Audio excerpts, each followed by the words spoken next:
민주당의 변화와 혁신을 요구하면서 출범한 원칙과 상식. 어제 대국민 토크쇼를 갖고 12월까지는 기다리겠다라는 사실상 최후 통첩 전했는데요. 총선 4개월을 앞둔 시점 원칙과 상식의 정치적 결단이 임박한 것으로 보입니다. 향후 어떤 계획을 갖고 어떤 선택을 할지 직접 들어보겠습니다. 이원욱 더불어민주당 의원 나오셨습니다. 안녕하십니까? 안녕하십니까? 자, 어제 국민과 함께 대토론회 토크쇼 있었는데 네. 분위기는 어땠습니까? 정말 외롭지 않구나. 그 대단한 열정들이 있구나라고 네. 하는 거를 생각을 했고요. 민주당을 사랑하는 분들이 개딸들 가상 팬덤만이 아니고 이렇게 많이 계시다라고 하는 거에 대해서 정말 놀랐습니다. 생각보다 많이 왔던 거예요? 그러니까 저희 생각에는 뭐 좌석 정도는 채우겠지. 거기가 한 550석 정도 되거든요. 예. 뭐 그럼 이제 뭐 좀 군데군데 이렇게 비어 있어도 아하. 꽉 차는 느낌이지 않습니까? 예. 근데 아예 그 출입증이 떨어져 가지고 들여보내지 못하는 사태까지 벌어졌고 뒤에 뭐 예. 복도까지 꽉 앉았는데도 불구하고 통로까지 앉았는데도 불구하고 못 들어와서 밖에서 그냥 뭐 서 계셨던 분들도 계시고 1,000명 정도 되겠네요. 네, 그러면. 예. 최하 1,000명으로 보여집니다. 예. 그 함께 하신 그리고 온라인 저희가 온라인으로 같이 했는데, 또 예, 그렇고요. 거기에도 온라인에 실시간 들어오신 분들이 한 2,000명. 네. 많이 들어왔습니다. 네. 자, 현재 그 함께 하신 분들이 민주당의 변화와 혁신을 뭐 원하는 분이라고 봐야 될 것 같은데 어제 토크쇼에서 문제가 뭐냐 이렇게 질문을 하니까 참가한 분들이 이재명이라고 외치기도 했습니다. 대표가 문제라는 겁니까? 그렇죠. 그러니까 뭐 지금 현재 민주당이 지금 신뢰가 떨어지고 뭐 네. 도덕적으로 문제가 되고 뭐 이런 것들에 대해서 당 지도부가 제대로 보여주지를 뭐 있는 것들이 없고 그러니까 뭐 최근에 지난주에 그 저희 중앙위원회 열어가지고 네. 통과시켰듯이 또다시 강성 팬덤들의 영향력을 강화시키는 그러한 것들 뭐 일사천리로 이제 통과시키는 모습 이런 것들이 다 이재명 대표의 사당화를 위한 꼼수 아니냐라고 네. 하는 것들에 대한 문제의식이 강하게 공유했던 것 같습니다. 12월까지는 기다리겠다. 어제 토크쇼에서 김종민 의원이 말씀을 하셨는지 모르겠는데 이게 정확한 어떤 뜻입니까? 올해까지 변화가 없으면 뭐 탈당 이 선택지가 될 수 있다 이 말씀인가요? 한번 뭐 탈당을 전제로 한 건 아니고요. 네. 어제 김정민 의원도 얘기를 했는데 네. 이제 마지막 그 정기국회가 끝나고 나면 또 이번에 이제 임시국회가 시작이 됐는데 그것이 끝나고 나면 본격적인 총선 체제로 돌입을 할 것이고 예. 저희 또한 어떤 결단을 하든지 결단할 수뿐이 없다라고 하는 겁니다. 그러니까 그냥 그래 우리 뭐 이제 원칙과 상식이라고 하는 게 완전히 그냥 패배했다고 보고 지역에 가가지고 경선 준비 열심히 하자 뭐 이러든지 아니면 도저히 여기서는 안 된다라고 하는 그 판단이 내려진다면 뭐 제3의 길을 고민해 보자라고 하는 걸 수도 있을 텐데요. 현재까지 저희 원칙과 상식에 참가하고 있는 4명의 의원이 예. 향후의 문제 향후 어떻게 하자라고 하는 거에 대한 정확한 공유 그리고 논의 이런 것들은 없었습니다. 그러니까 일단 좀 저희들도 실존 조건인들도 있고 예. 등등해서 시간을 좀 미뤄두고 있는 거죠. 다만 지금은 당내 민주주의 회복, 도덕성 회복 뭐 이런 것들에 대해서 최선을 다해보자라고 하는데 의견이 모아져 있는 상황입니다. 그 정도가 돼 있고 뭐 네. 탈당까지는 아직까지는 의견을 모으지는 못했다 이 그러니까 말씀인가요? 여러 가지 경우의 수, 뭐 선택지의 하나일 예. 수 있겠지만 예. 그것이 전제하고 지금 하는 아니다. 행동은 아니다. 예. 네. 탈당을 한다는 그게 최후의 수단인 거 아닌가요, 결국은? 그러겠죠. 탈당한다는 그러니까 뭐 거는 탈당해서 신당을 만드는 건 뭐 개인적으로 뭐 탈당하고 아유 나 이제 문제당하고 네. 못하겠어. 그러니까 나 정치 그만둘래 이런 것도 있을 수 있고요. 그럴 수도 있고요. 뭐 불출마하겠다 이런 것도 있을 수 있고. 불출마도 가능합니까? 뭐 그런 여러 가지들이 개인적 실존의 문제들이 있지 않겠습니까? 예. 네. 자, 지금 뭐 개딸 말씀도 좀 하셨는데 이 제명인의 그 마을 개설자가 개딸 용어 이제 공식적으로 파기하겠다는 입장을 내놨어요. 민주당원이나 민주당 지지자 이렇게 표현해달라고 제안했는데 이건 어떤 뜻으로 받아들이고 계십니까? 제가요. 네. 97년도에 대통령 선거에 합류해 가지고 네. 그때부터 이제 당원이었거든요. 김대중 전 대통령 그때부터. 네. 그때부터 당원이었는데 그리고 실제 김대중 노무현 정신이라고 네. 하는 거를 어떻게 민주당에서 구현할 것인가라고 하는 거에 대한 고민 속에서 지금도 행동을 하고 있는 거고요. 근데 그러면서 이제 개딸 등 강성 팬덤하고 절약해야 된다. 뭐 이런 얘기들을 많이 해왔는데 네. 그러면 이런 생각을 갖고 있는 이원욱은 민주당원이 아닌가요? 그러니까 그 용어 자체가 잘못된 것 같고요. 네. 개딸의 명칭을 누가 만들었나를 먼저 생각을 해봐야 될 것 같습니다. 그러니까 저희가 만들지 않았거든요. 그들이 만들었거든요. 네. 그런데 그리고 작년 지방선거 직후에는 이재명 대표가 심야에 트위터를 통해 가지고 서로 이렇게 소통하면서 그들의 힘을 이제 강화시키는 데 노력을 네. 했었죠. 심지어 개딸들은 이재명 대표에 대해서 아빠라고 부르기까지 했습니다. 아빠. 예. 근데 이제 와서 부르지 마라? 아마도 이 개딸이라고 하는 용어가 그 당시는 굉장히 자기네들이 자랑스럽게 생각했지만 이제 국민 혐오 단어가 됐구나. 네. 라고 하는 걸 스스로 이제 그 자임한 거 아닌가 싶고요. 문제는 그 용어보다도 명칭 안 쓰는 것보다는 어떤 더 중요한 게 조치가 필요하다. 태도의 문제입니다. 태도가 태도. 중요하다. 예.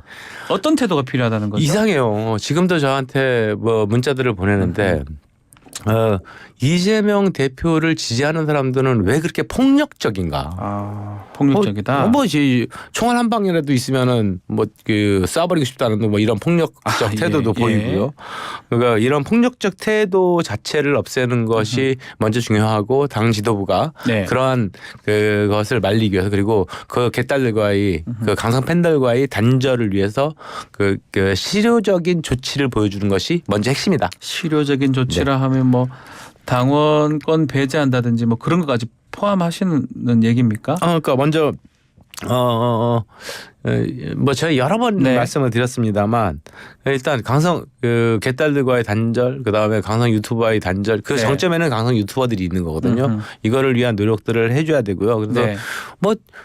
그리고 이제 당장 아주 간편하게 할 수 있는 것 중에 하나가 뭐가 있죠? 제명인의 마을의 네. 이장직을 이재명 그걸 그만둬라. 대표가 먼저 사퇴하면서 이제는 당신네들하고는 내가 같이 하지 않겠다라고 하는 모습들을 보여줘야 되겠죠. 자, 그리고 지난주 말씀하신 그 중앙위원회 열고 전당대회 룰을 이제 변경에 나섰는데 그 자리에서 이제 의원님이 낯이 닮아가고 있다 이렇게 비판을 했습니다. 어떤 점이 민주당이 낯이 닮아가고 있다 이렇게 보시는 겁니까?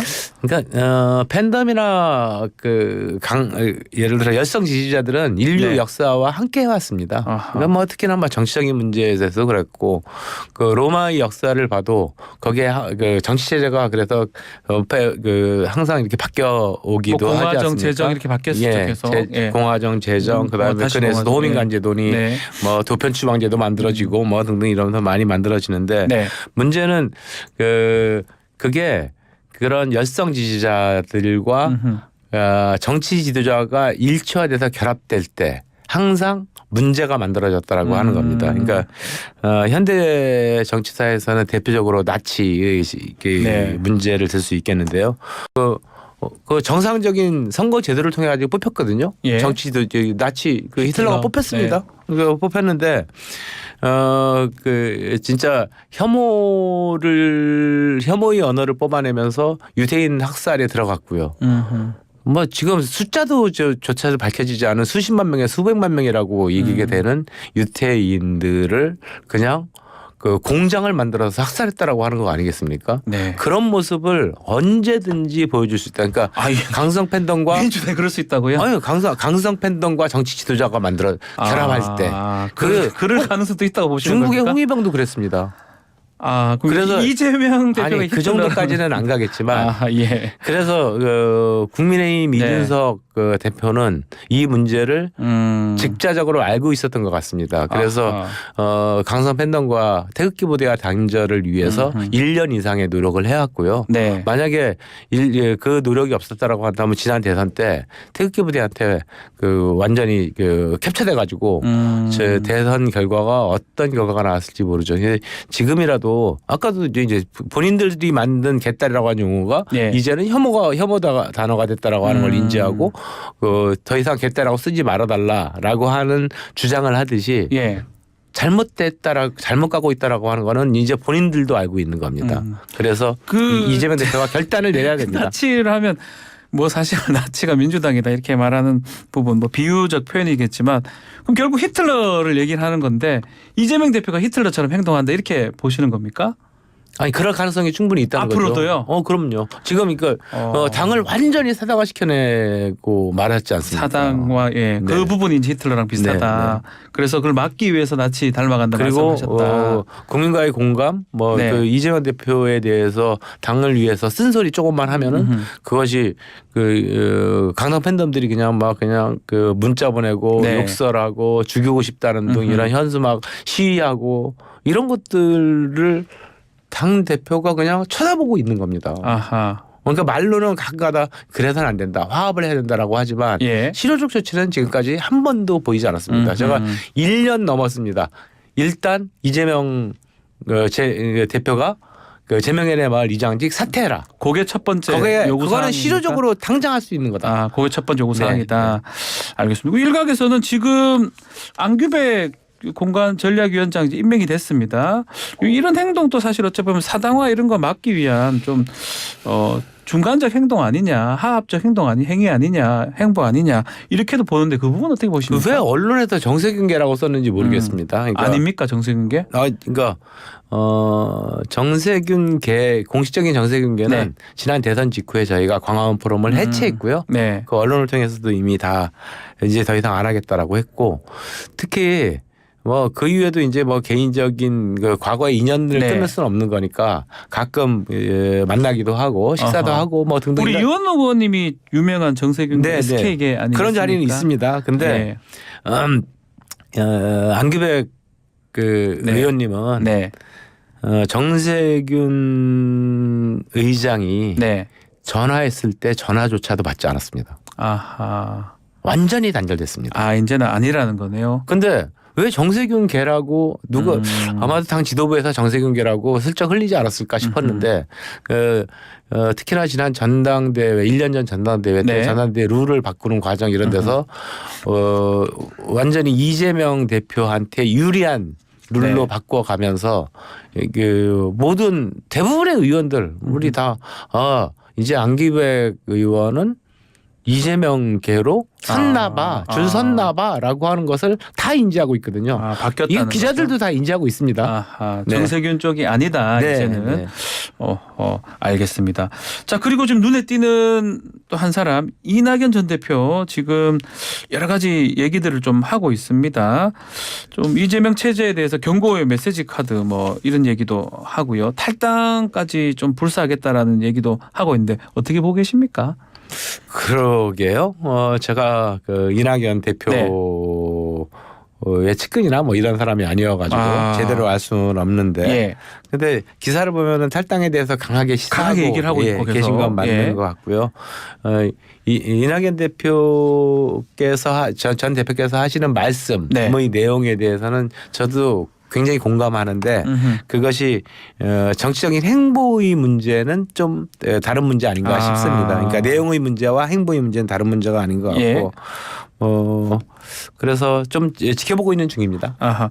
혹시 원칙과 상식하고 좀 같이 갈 가능성도 있는 겁니까? 그러니까 그 문제, 그러니까 예. 정치적 행보와 내용에 대한 공감의 문제는 다른 문제다. 그래서 저희가 아직 그런 문제에 대해서 아까 원칙과 상식의 탈당이라든가 이런 것에 예. 대해서 고민해보지 않았다라고 했듯이 거기까지는 저희는 혹시 접촉이나 연락 같은 거는 하나요? 특히 윤영찬 의원 같은 경우는 좀 이낙연 전 대표랑 많이 또 친분 관계가 있거나 그렇잖아요. 이낙연 대표께서 아마도 윤영찬 의원하고는 네. 매우 자주 친밀하니까요. 예. 통화도 하시고 얘기하고 있는 걸로 알고 있습니다. 그 정도고 나머지 이제 다른 원칙과 상식 의원님들은 잘 모른다 아직까지는 네. 상황을. 이 문재인 정부 시절 때 이 삼총리 연대할 수도 있다 이런 얘기가 자꾸 나오는데 그 부분은 어떻게 보십니까? 정세균 총리라든지 김부겸 전 총리라든지. 그럼 뭐 김부겸 총리나 정세균 네. 총리의 말씀을 들어보면은 지금의 당에 대한 문제 의식에 대해서는 굉장히 공유를 하고 있는데요. 네.